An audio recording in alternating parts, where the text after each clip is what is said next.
Auzubillahi minash-shaytanir-rajeem. Bismillahir-rahmanir-rahim. Nahadi aliyan mazhar al-ajaib tujidhu onan laka fin-nawaib. Kullu hammin wa ghammin sayanjali bi-wilayatika ya Ali ya Ali ya Ali. Allahumma salli ala Muhammadin wa ali Muhammad wa ajil farajahum ajmain. Mamun कराम इंशाअल्लाह मजलिस का आगाज़ हो जाता है और बाकायदा आगाज़ के लिए मैं मुल्तमिस हूँ कारी इमरान से कि वो आएँ और तिलावत कुरान पाक से मजलिस का बाकायदा इनेकाद करें। पर मोहम्मद वाले बैत मोहम्मद सलावत।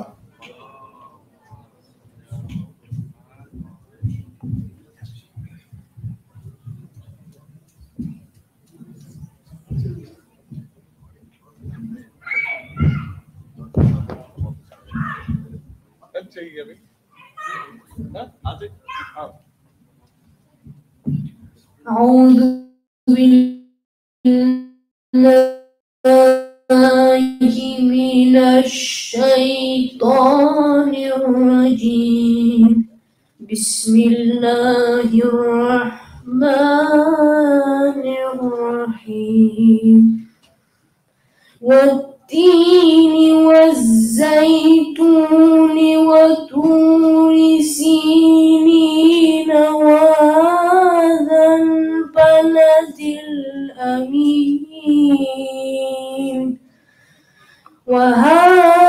البلد الأمين لقد خلقنا الإنسان لأحسن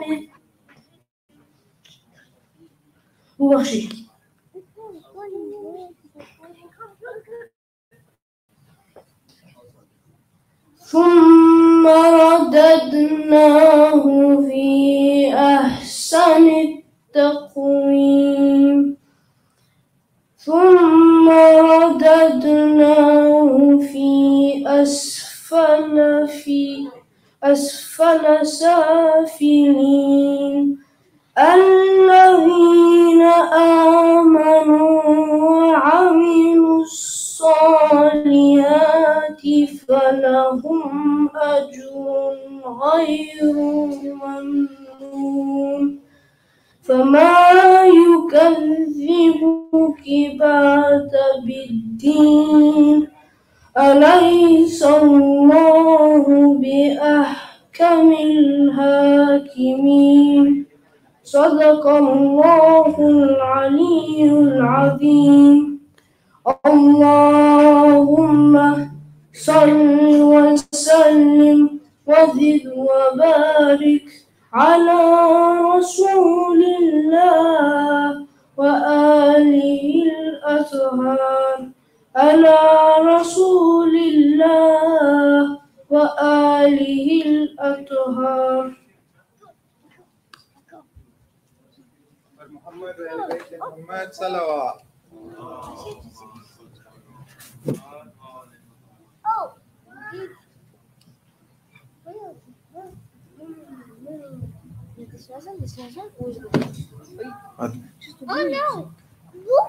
बारे दिगर नाराय सलावत.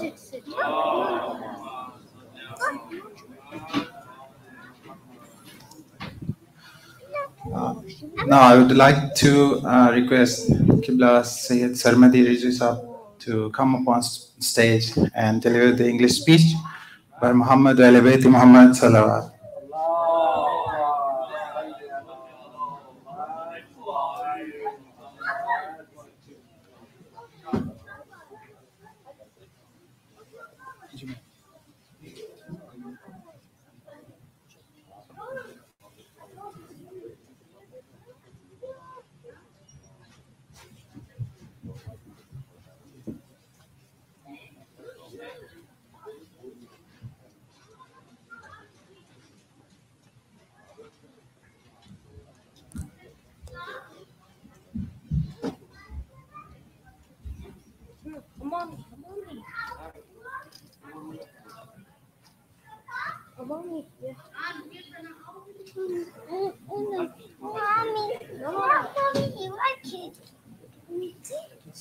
اللهم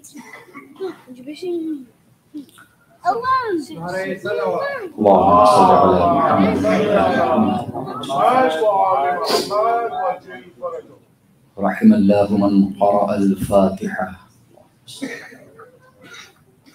بسم الله.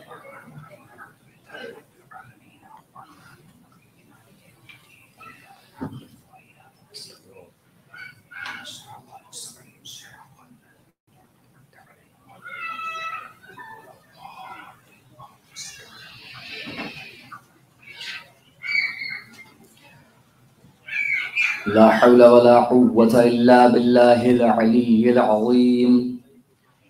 حسبنا الله ونعم الوكيل، نعم المولى ونعم النصير. أعوذ بالله من الشيطان اللعين الرجيم. بسم الله الرحمن الرحيم. الحمد لله الذي دل على ذاته بذاته، والذي خلق المشيئة ثم خلق الأشياء بها. والصلاة والسلام على أشرف الأنبياء والمرسلين، الملقب بطه والمكنى بأبي القاسم محمد.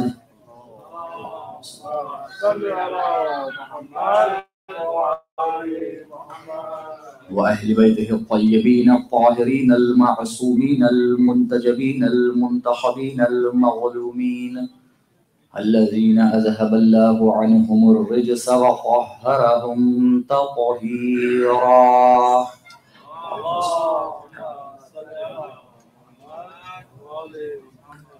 واللعنة الدائمة الباقية على أعدائهم أجمعين من الآن إلى قيام يوم الدين. أما بعد، فقد قال الله تعالى في القرآن الكريم: بسم الله الرحمن الرحيم.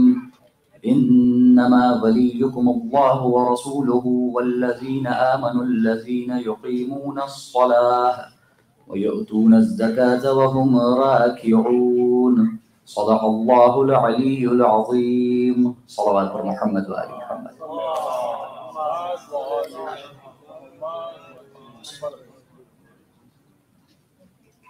Respected elders, dear brothers and sisters, Assalamu alaikum wa rahmatullahi wa barakatuh. Before we start tonight's discussion regarding the topic of Wilayat of Ahlul Bayt alayhimus salam and Tawassul, I would like to inform all of you that our volunteers are working really hard to make everything possible. And I personally believe that the zikr that I am doing from this mimbar, the sawab that it has is far less than the sawab that the volunteers are getting because of the work that they are doing solely and sincerely for Abu Abdullah alayhi salam. And therefore, it is a humble request for all of you to please cooperate with the volunteers. If they are asking you to, for example, do something, make some adjustments, I would humbly request you to please do listen to them and make sure that there is no problem created within us. Allow salawat on Abu Abdullah alayhi salam, Muhammad and Ali Muhammad alayhi salam.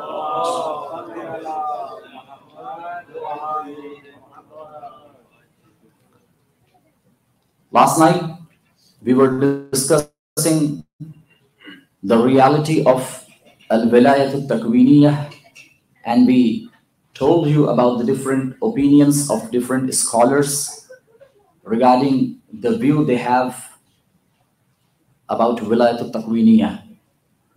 One was that wilayat al-takwiniyah is just an authority to show miracle. And we explained in front of you that this is not the case.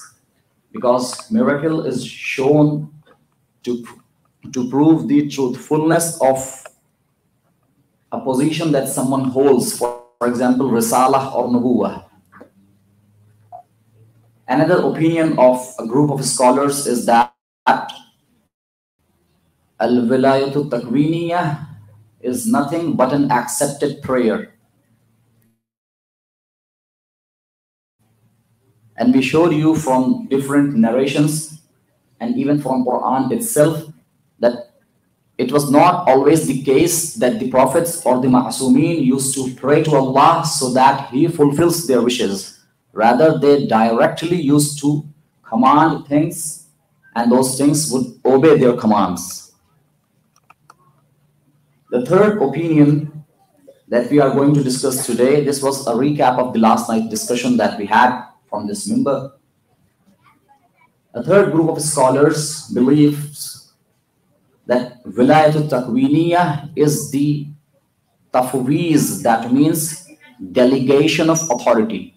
The word tafwiz, which is used in Arabic, in English it means delegation.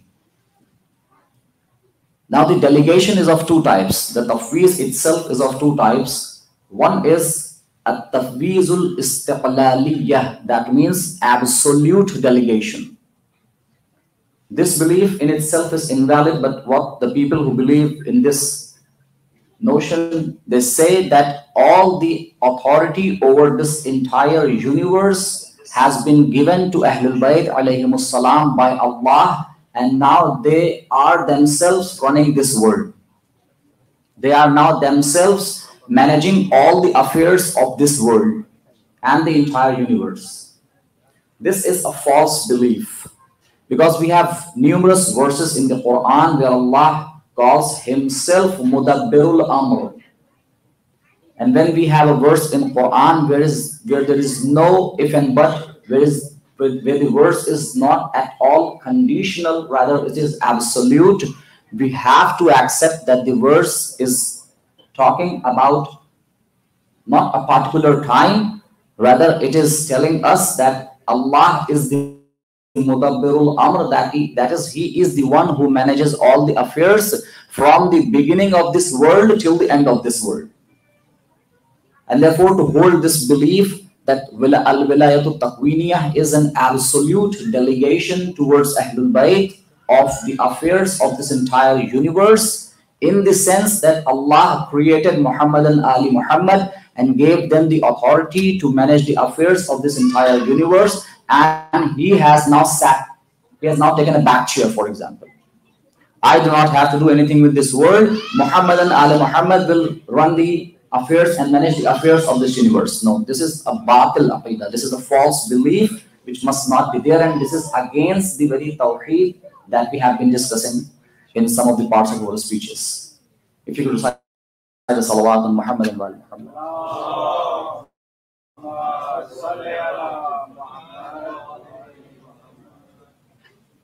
Whereas another group of scholars, they believe, now there is an important point that I must add here. When I told you about the absolute delegation, that means at-tafwizul istiqlali. When we use the word istiqlal, it means independence. And in the terminology of beliefs, independence from Allah. When I say a group of scholars, that doesn't mean some of the Shia scholars used to believe this. There were some scholars who were in reality ghulat. You know the word ghali that we use in our discussions when we are discussing the beliefs. And these days it is quite common because of the social media discussions that we have. One group is calling the other group as ghali, and the other group is calling this group as muqassir. Now they say that you are making the Ahlul Bayt Allah and you are ghali, and then they in turn say to the people that you are decreasing the merits of Ahlul Bayt and you are muqassir.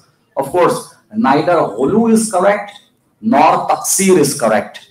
What is correct is that we must believe that the sole authority and the sole power and the sole qudra, the sole authority lies with Allah, and Ahlul Bayt alayhimus salam also have this authority over this entire universe, but not for a single second they are independent from Allah.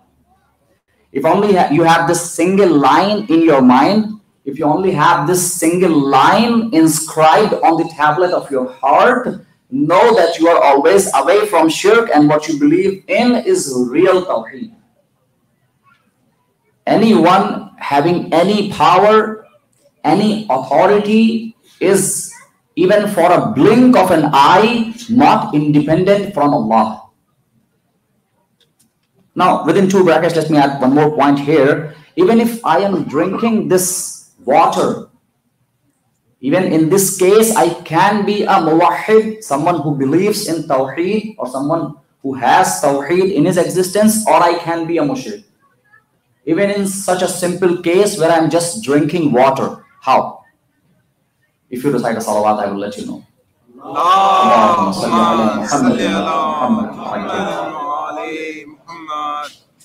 A true believer is a believer even when he is drinking water. How?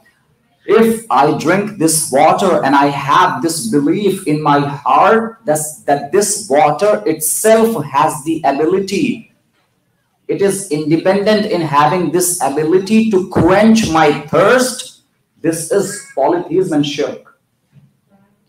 How a believer thinks is that whenever he drinks water, takes a sip of water, he always believes that it is Allah who has put this ability in the water to quench my thirst, and therefore it is not the water which is quenching my thirst, rather it is Allah who is indirectly quenching my thirst.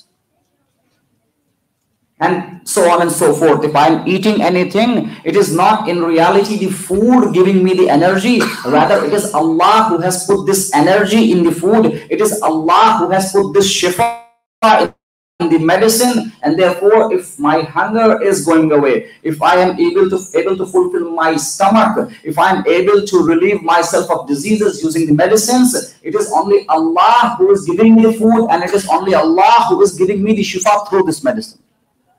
This is the real tawheed, and this should be our belief. And therefore, we conclude this point by saying that neither ghulu, that means believing in the Ahlul Bayt in a manner that we consider them independent of Allah or even Allah. Na'udhu billah. And now it is correct to believe that they do not have any merits or an authority. They were just, in their own era in which they lived, they were just the most knowledgeable person living on this earth. Nothing more than that. Neither that is correct, nor this is correct. What we must believe, and I must repeat for my kids and for the youths, what we must believe in, that they have the full and entire authority over this universe, with this reality that they have been given this authority by Allah subhanahu wa ta'ala, and they are in every second of their life dependent upon Allah. Sallu ala Muhammad wa ali Muhammad.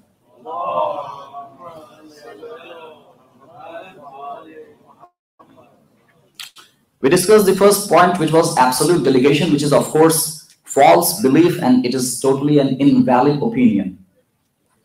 The second belief that a group of, and all the scholars have this, that the delegation is there, but it is not absolute, rather it is relative. And you know very well what I mean when I say relative delegation. That means they have been given by Allah the authority over this entire universe, and they also manage the affairs of this universe, but they are not independent from Allah. We have one narration from Imam Sajjad alayhi salam.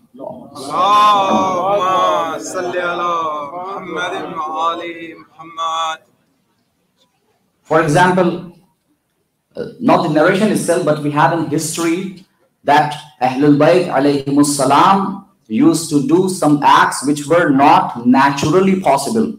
Intellectually they are possible, because Ahlul Bayt and even Allah cannot do something which is intellectually impossible. And this is not something which should be considered as the defect from Allah. This is something which is, the aql does not accept this. Something which is impossible intellectually will never be done by Allah or Ahlul Bayt alayhimus salam. For example, can Allah create another Allah? If not, then he does not have complete authority. And if yes, then there can be to Allah. So the question itself is illogical, something which is intellectually impossible. Al-muhallul aqli, something which is in the sight of aql impossible, will not also be done by Allah or Ahlul Bayt alayhimus salam. But something which is naturally not possible. For example, if I ask any one of you, please start flying, or please convert this glass into a golden glass, or please point towards this wall so that it starts coming towards you, or it changes its color. This is not naturally possible, but the aql, the intellect, accepts that there is a possibility for someone to do this. Now, because I have come to this point, let me explain to you one scientific point here. The scientists even have discovered, and they have put forward this theory, that if there is a very high amount of radiation on the nucleus of an atom and on the electronic configuration of an atom, such that because of this bombardment of high voltage, the nucleus breaks and the electronic configuration of the atom changes. Because of the new configuration, the element itself will change. For example, if it was iron, it may change into gold because it now has the electronic configuration of the gold. Those of you who are students here and those of you who have studied and still remember these things, we have electronic configurations. But the theory says, since we do not have that high amount of voltage, that high amount of light beam to throw on the nucleus, we cannot do it practically, but theoretically this is correct.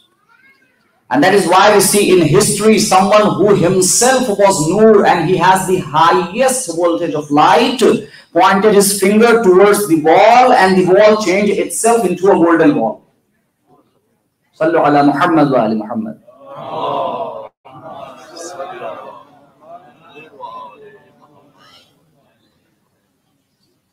And that's why I was saying that Ahlul Bayt alayhimus salam, because they have the affairs of this entire universe by the permission of Allah in their hands, they do not always use this wilayah, but sometimes when there is a need, they use this.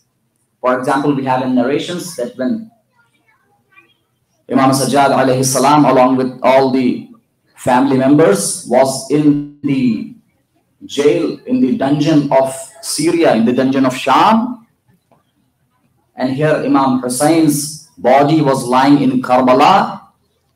It was through the miracle of Imam Sajjad alayhi salam that he came to Karbala for the burial of Imam Hussein alayhi salam. It was not possible for Imam to use the natural means to travel towards Karbala. He could not even come out of the dungeon. And therefore, there Imam Sajjad alayhi salam showed his ijaz, he showed his authority, and from there he did qayyul arz. That means he traveled using his authority over this universe and came to Karbala and he carried out the burial of Imam Hussein alayhi salam. Sallu ala Muhammad wa ali Muhammad.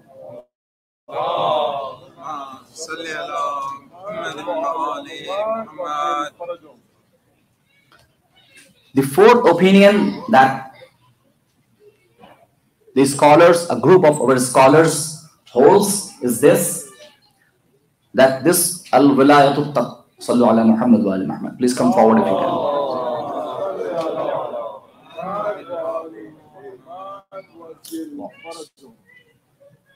The fourth opinion they hold is that the wilayat takwiniya means that the Ahlul Bayt alayhimus salam are the medium for the revelation of sustenance from Allah. They are the medium for the revelation of faiz from Allah subhanahu wa ta'ala. Or in other words, which we call as rizq. A common belief held by our people is that rizq means food, or for example, money. And that's why when you see people asking, please pray for me that Allah increases my rizq, they have in their mind that Allah increases my earnings. That Allah, if I am earning, for example, 4,000 a month, I may start earning 6,000 a month, dollars.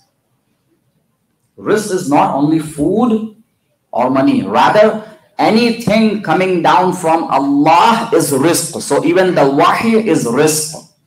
The oxygen is rizq. This life itself is rizq. Rizq. Anything that you can bring into your use is rizq. وَالْعِلْمُ هُوَ الرِّزْقُ الْأَكْبَرُ. And knowledge is the biggest rizq. And therefore, we who believe in the authority of someone who said, Saluni, Saluni, qabla an tafqiduni. Ask me before you lose me. If we believe in the imamah of someone who said, Saluni, Saluni, we must adhere to his path and try our best to be as knowledgeable as possible.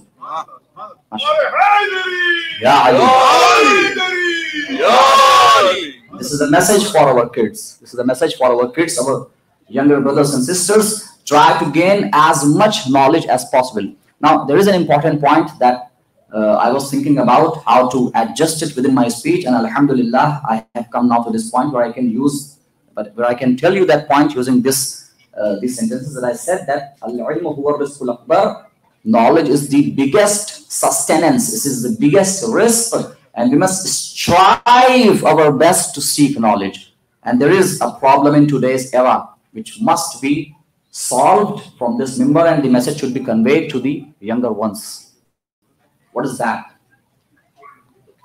In today's era, if you notice, people say that this is a TikTok era, where the attention span of our youths is like 10 seconds.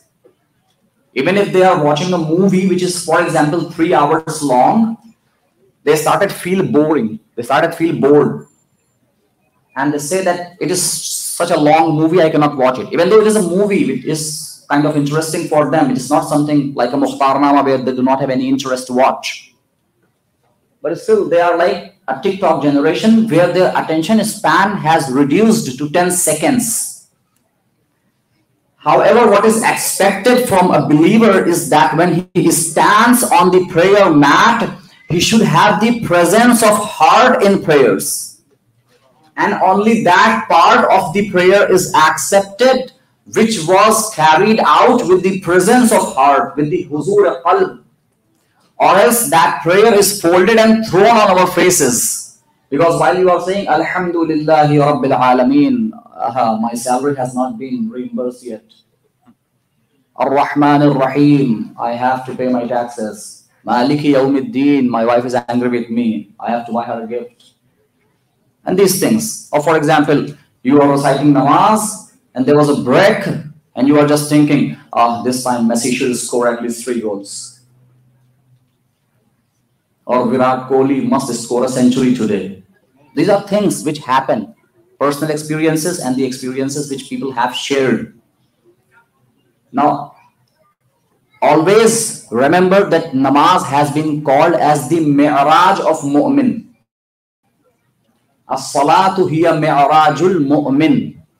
Namaz is the mi'raj of mu'min, and mi'raj is not the beginning, it is the end.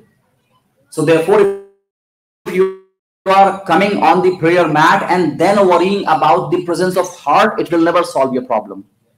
And that is why Imam Muhammad Baqir alayhi salam says,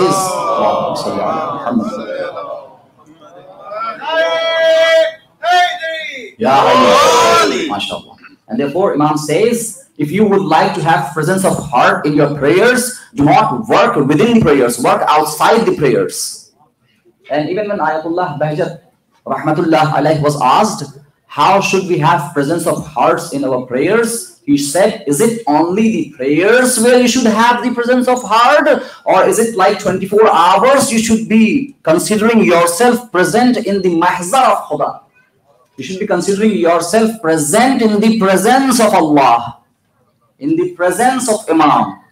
And that's why we have incidents from the life of Ayatullah Burujardi, where he even did not used to stretch his legs. You know, when we sit sometimes, people become old, they stretch their legs sometimes. जिसे हम कहते हैं टांग फैला के बैठना. They stretched their legs, but Ayatullah Guru Jardi, even in his old age, did not use to stretch his legs while sitting. He would always fold his legs like this. And people would ask him, why do you not stretch your legs? He used to say, how can I stretch my legs in front of the Imam of my time? Because I am always in his presence. So when throughout this 10 nights, like I'm saying, that you have to try your best to make sure that you are always getting nearer and nearer to the Imam of your time. So work 24 hours on your focus.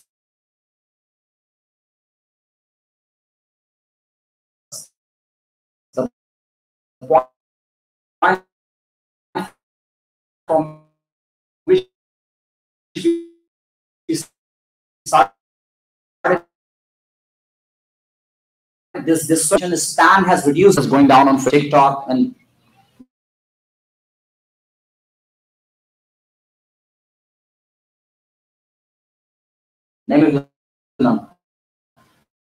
how many applications there are.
Gaining focus. This is what has been narrated by Ahlul Bayt alayhimus salam when they told us about the merits of remaining silent.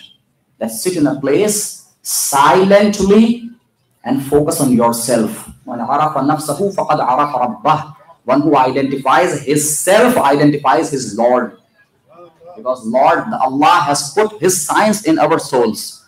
Try to spend at least half an hour. And that is why we have also in narrations that anyone, it's a sign of a believer that he remains awake baina tulu'ain. That is between these two tulu'. That means the tulu' of Fajr, the time when the Fajr namaz, the Fajr prayers start, and the time when the sun rises. Between these two tulu' is known as baina tulu'ain. This time should not be spent on our beds.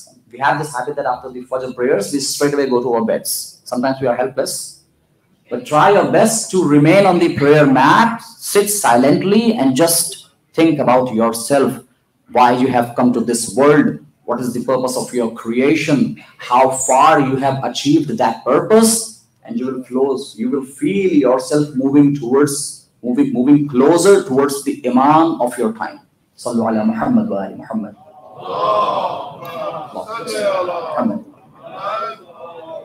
One more salawat, please.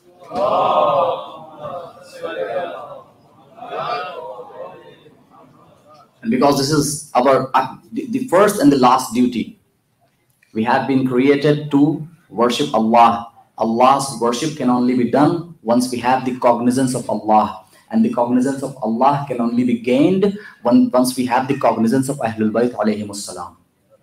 And therefore we can say in turn that the purpose of our creation is to have the cognizance of Ahlul Bayt alayhimus salam, and to then narrow it down. The purpose of our creation for us, myself, is to have the cognizance of the Imam of my time.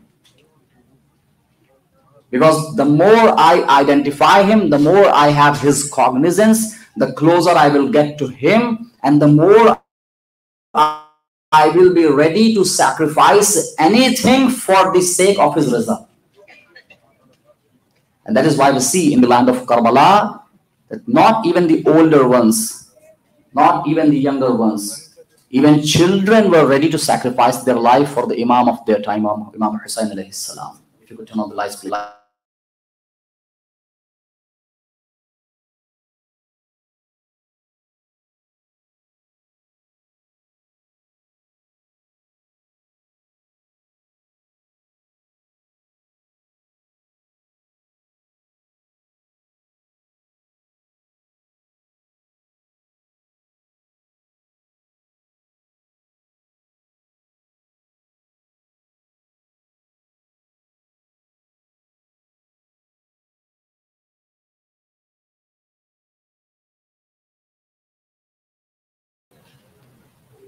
Because they know who their Imam is. Yes, my dear brothers and sisters, tonight is the night when we discuss the two sons of Janab Zainab Salamullahi alayha, Awnu Muhammad alayhim as-salam. These were the two sons upon whom even Janab Zainab did not cry throughout Karbala and Sham. It is Shab Ashur. Every tent has a different story. There is a tent where Layla is preparing Akbar for tomorrow. There is a tent where Farwa is giving her final will to Qasim. Oh Qasim, tomorrow. Every mother is trying her best to convince her child, you should be the one to sacrifice your life on Imam Hussain tomorrow. There is a tent where Rabab is sitting with Ali Asghar, moving his cradle. And then there is a tent where Janab Zainab is sitting with her two sons. Oh, Awnu Muhammad, be the first one tomorrow to sacrifice your life for your uncle, Hussain ibn Ali. And remember one thing, when you go in the land of Karbala in front of the enemies, when you start fighting, if by chance you reach the bank of the Euphrates, if by chance you reach the bank of the Furat, do not even look towards the water. Allahu Akbar.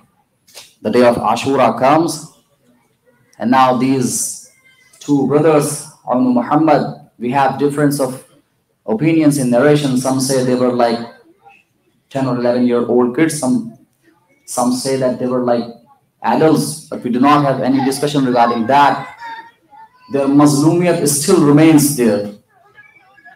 And Muhammad now come to Imam Hussain alayhi salam and say, oh uncle, please give us permission to go to fight enemies. And Imam Hussain says, oh my dear nephews, you are the sign of my sister Janab Zainab. How can I allow you to go to fight enemies and get slain? Now Muhammad and Awn come back to their tent, and Janab Zainab now comes to the tent and says, oh Awn Muhammad, what I told you last night, do you want Abbas and Ali Akbar to be sacrificed first and then you will go to fight enemies? Muhammad fold their hands and they say, oh my mother, we went to uncle, but he is not allowing us to go to fight enemies. He is not allowing us to go to Maqtal. Janab Zainab now holds the hands of her sons and takes them to Imam Hussain alayhi salam. Now Janab Zainab says to Imam Hussain alayhi salam, oh my brother, I have not asked you anything in my entire life. I just want to ask you one thing today. Imam Hussain says, oh my sister, what do you want? Janab Zainab says, please give permission to my sons so that they go and fight the enemies and present their sacrifice for you. Imam Hussein alayhi salam cannot deny what his sister wishes. He gave permission to Aunu Muhammad, and Aunu Muhammad are going towards the Maqtal to fight the enemies, and they once turn towards Imam Hussein alayhi salam and Hazrat Abbas and say, "Oh Uncle Abbas, oh Uncle Hussein, this is the first time we are going in the battlefield. Please see how we do jihad, because we are the grandson of Ali ibn Abi Talib and Ja'far al-Tayyar."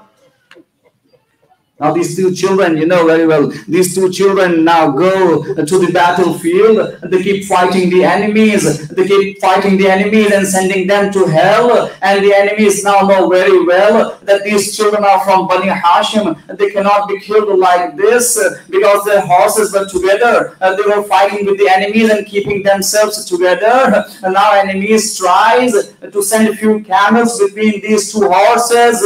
And now Muhammad and Aun get separated from each other. Muhammad cannot see Aun, Aun cannot see Muhammad. They both stood on the back of their horses, crying and asking and calling out the name of each other. "Oh Muhammad, I cannot see you." And Muhammad says, "Oh Aun, I cannot see you." While they were calling out their brothers, the enemies got the opportunity. They struck their heads and bodies with the sword. Oh, Muhammad came on the ground of Karbala. Oh, Uncle Hussein, come forward.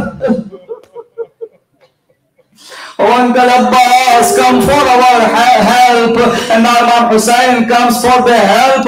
Imam Hussein is sitting on the side of Muhammad, and he sees that Muhammad is trying to say something. Oh, Hussein puts his ear next to the lips of Muhammad. Maybe my nephew is trying to say some last words. Oh, Muhammad says, "Oh, Uncle Hussein, please tell our mother that while we were fighting, we went towards the front, but we did not even look towards the water.